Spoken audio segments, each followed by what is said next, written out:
So if I asked you, do you want to be comfortable slowly or get rich quickly and riskily, which would you choose?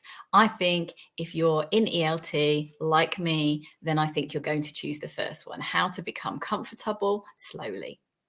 Hi, I'm Nicola and I run a business called The Chilled Investor, teaching people in ELT how to manage their money, how to invest it, what investing is, so that they can be financially comfortable. We are definitely lacking that kind of information in this industry. So when it comes to money, in ELT, I would say that we are quite risk averse, which is quite strange when you think about it, because in lots of other ways, we are the risk takers. We're the adventurous people. When you compare with our friends sometimes who've stayed in one country their whole lives, we are the ones who went off and traveled and went to some country that we didn't really know anything about for a job that we didn't know much about. And we made it work and we found somewhere to live, and we start relationships with people from totally different cultures, and we have to immerse ourselves. We have to learn to speak another language. We take risks every day when we don't know if we're saying things correctly or not. And then lots of us are essentially running our own businesses, finding private students, making it work. That's another quite risky thing if you compare with people who, are in your hometown, perhaps with the job that they've had for 20 years. So we're not risk averse people, but we are risk averse. We're quite afraid of money. And I've recorded another video about why that is. But if we go back to my original question of would you like to be comfortable slowly versus take a risk, get rich quickly, then here's what get rich quickly looks like. It's investing in things where you put your money in something like crypto, or you choose shares in a company that you believe in, and you hope that it's going to do this suddenly overnight. And, if you're lucky, it might do. It might also do the exact reverse. Whereas get comfortable, actually, over time, if you're talking about 20, 30 years, over time, it does lead to get rich slowly. How does it do that? If you invest money, small amounts, regularly every month over your lifetime, then the interest grows on the interest, grows on the interest. But it is that regular habit that is the thing that really makes the whole thing work. So the simplest step that you can take at the beginning is automate. So set up some kind of direct debit. So once a month, maybe it's after your main income comes in, you set aside a percentage or an amount of your salary every month, and you do that automatically and you just forget about it. You will learn to live without that money. I started off putting 125 a month into my pension regularly. I upped that to 275 euros a month, which I would have told you I could never afford.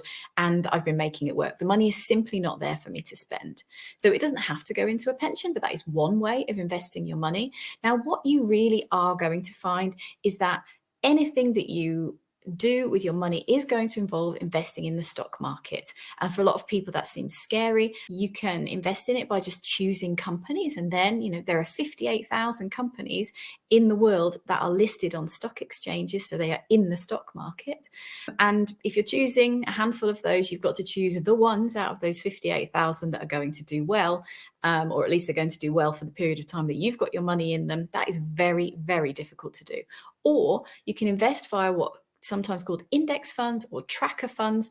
And these are a way of basically investing in everything all at the same time. So you could have a global fund, which invests in all of those companies that I've just said, 58,000 in the world, or you could maybe choose one that was just America, or one that was partly America and partly Europe, or something like that. Then you are investing in the stock market. But what you are doing is you are saying, I believe in global commerce. I believe that companies are going to continue making things, producing things, selling them, making a profit, that this system is going to continue.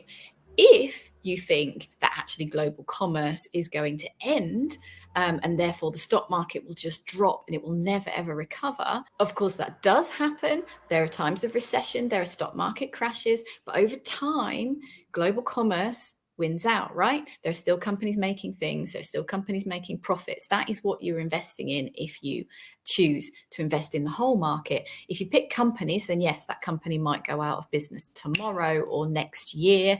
And then yes, you would lose money. But if you're investing in all of them and you believe that commerce will continue, that humans will continue to be productive, continue to make money, then you are safe to invest in the long term, get rich slowly, get comfortable slowly. If you do think that Armageddon's coming and that system is going to end, then I hope that you've got a stockpile of seeds and your own well in your garden, because that is the kind of level of disaster that we would have to be at.